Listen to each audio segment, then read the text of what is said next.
Good morning, guys. Have a blessed Saturday. So, ito guys yung aking routine sa umaga. Nagte-take po ako ng pure organic barley. Ito po yung isa sa original. May nakalagay pa dyan ng super brand. So, ibig sabihin kilala po tayo. At kapag binuksan mo po itong pure organic barley, ang sa loob ng sachet niya, sa loob is ganito yung sachet niya. Maganda lang po yung ipapakita natin at i-share natin yung original kasi may umiikot na ngayon na peke. So guys, i-share ko lang sa inyo. Ito kasi yung barley is nakakawala ng mga craving. So nakakatulong din po siya sa pagwe-weight loss. Malaking tulong. So sa experience ko guys, true to my own experience, ever since before ako nag-start nag-take ng barley is nagtimbang ako. So, ang timbang ko is 80.5 before ako nag-start. So, nakaubos ako ng 3 box dahil marami din akong health issue. Tapos, pagkaubos ng 3 box kahapon, nagtimbang ako kasi kahapon yung last ng sachet sa 3 boxes. Nag-open lang ako ng bago ngayon, pang-4 na box na to. So, nagtimbang ako kahapon, guys. Ang timbang ko is bumaba sa 78.6. So, bumaba ako ng malapit 2 kilo sa just 3 boxes. Kasi, guys, ganito ang na-experience ko dito. Dati, hindi pa ako nag-take na tong barley is, meron akong mode na ang tawag ko dyan is mode jar. Ang tawag ko dyan is a mode jar. Ito siya, guys. Yan. So, may iba't ibang laman yan. May cappuccino, may coffee mocha, may chocolate na yung imimix mo sa gatas. Tsaka may mga sneakers pa yan, pero ubos ko na. So, ang laman ngayon is barley na lang ang pinaghalo ko dyan. Pero at the same time, hindi ko pa rin naman itapon yung mga chocolate kasi minsan hindi ko naman kailangan. Pero minsan gusto natin yung kahit wala tayong gana. Parang dyan lang yan sila. Matagal yan dyan, hindi ko na nagalaw. Kasi barley na ang nilalagay ko dito. So, kasi yan guys, yung before ako nag-take ng barley, kaya ako napilitan mo gumamit ng barley. Dahil, minsan, may migraine din ako. So far, ever since nag-take ko ng barley, sumakit umandar yung migraine ko, pero hindi siya tumagal ng mga 5 hours lang siguro. Yun ang last time. Kasi dati, pag umandar yung migraine ko, guys, is 3 to 5 days yan. Minsan nag-o-off ako ng trabaho kasi hindi ko kaya yung sikat ng araw, kahit yung liwanag ng ordinaryong ilaw is sumasakit yung mata ko, hindi ko talaga kaya.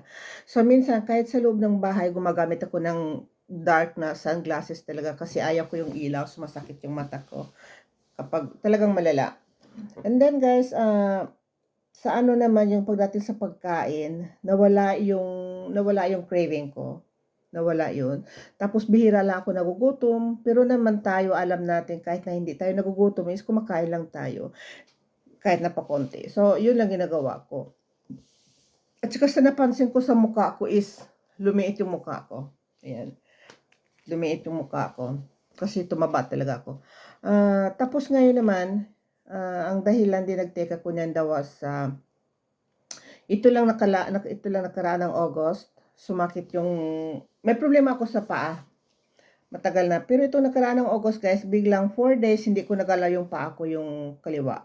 Hindi ko alam kung anong nangyari. Para super sakit, hindi ko talaga magalaw. At saka basta hindi ko talaga magalaw. Gawa sa laging sumasakit yung paa ko. So nagdala kami nito. Yan. Meron akong ganyan para makalakad ako kahit papano. So, mabuti na lang, dinala namin yan doon sa cabin sa Sweden. Kasi doon ko hindi nagalaw yung paa ko. Dala ko yan dati. Then, after nag-take ako ng barley, is dahan-dahan nang nawala. Ngayon, totally wala na yung sakit. Hindi na ako gumamit ng pantungkod niyan. At saka, nakakalakad na ako ng maayos. Dati hindi ako nakakasuot ng sapatos. Hindi ko alam. Hindi naman namaga yung paa ko. Is totally masakit lang siya. But ever since nag-take ako ng barley, lahat niya nawala. And then nagkaroon din ako ng 2 years, nag-uubo ako ng matagal. Yung talagang matigas na plema. Yung talagang sagi-sagi siya. And then nagkaroon ako ng parang bukol dito.